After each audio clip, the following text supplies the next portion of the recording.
Hi guys! Kumusta po kayo?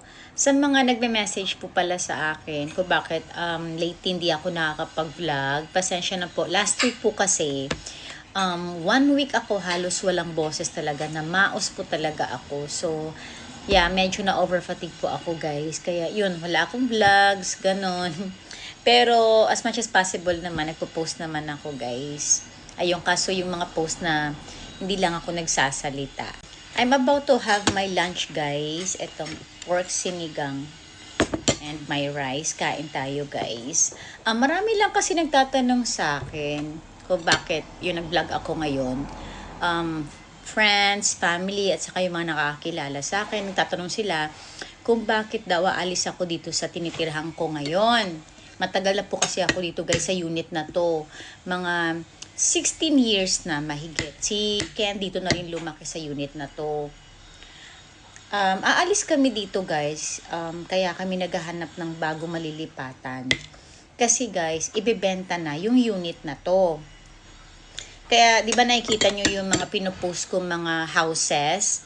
Yan yung mga chine-check kong mga properties. And may napili naman ako, kaso yun, hindi ako nakapag-prepare ng down payment agad, hindi ko na kumpleto, kaya may nauna sa akin.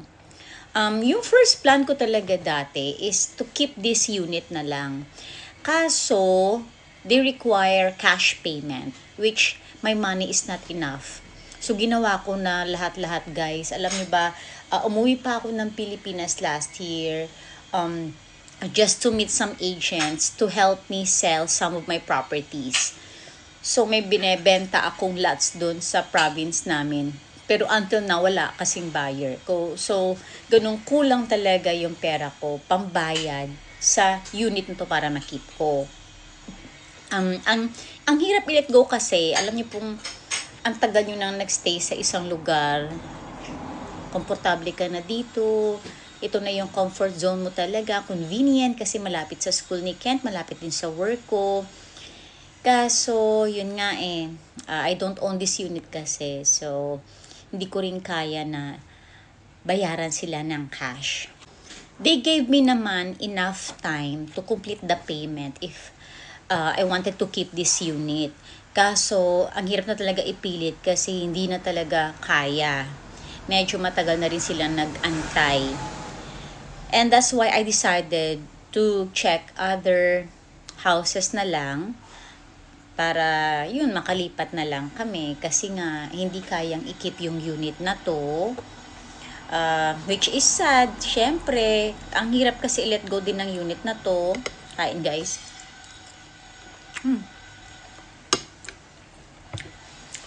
Pero when I started viewing houses, doon ako na kahit papano na-let go ko yung attachment ko sa unit na to. Parang nabigyan ako ng opportunity, nakakita ako na marami pa palang magagandang houses na kung lilipat ako, well, it's gonna be like new life, new chapter of my life, new surroundings, new atmosphere, at saka kung bago yung property, di ba, mas maganda. So, kahit pa paano, doon nag-start na unti-unti, na parang nakakayanan ko nang i-let go yung unit na to. Kasi noong una, guys, grabe, umiiyak ako. Kasi gustong-gusto ko talagang i-keep yung unit na to. Ang dami kong na-view na houses, guys. Yung napili ko, hindi ko din nakuha. Naunahan din ako. Kasi nga, hindi ko na-prepare agad yung down payment na kailangan. So, medyo mababa kasi, guys, yung na-approve sa akin na una kong house loan. And then, nag-reapply ulit ako na hoping na medyo mataasan sana yung aking loan. Kaso yun nga, waiting pa ngayon. And then, yung itong nakita kong house na to, grabe, gustong-gusto ko talaga siya. Ginawan ko ng paraan na makumpleto sana yung down payment. Kaso hindi ako umabot, na unahan ako. Maghahanap na naman kami ng bagong properties. So, yan lang muna guys. So, sa mga nagtatanong sa akin, Yan po yung aking sagot kung bakit aalis kami sa unit na to. And thank you so much pala sa mga nagtatanong kung kamusta na ako kasi nga wala akong vlogs. Yun lang guys, nagpahinga lang ako kasi nga last week guys, halos 1 week talaga ako walang boses. So yun guys, sige kakain na po muna ako. Thank you so much guys sa support ninyo. And soon mag-vlog na rin po ako lagi. Thank you and God bless po.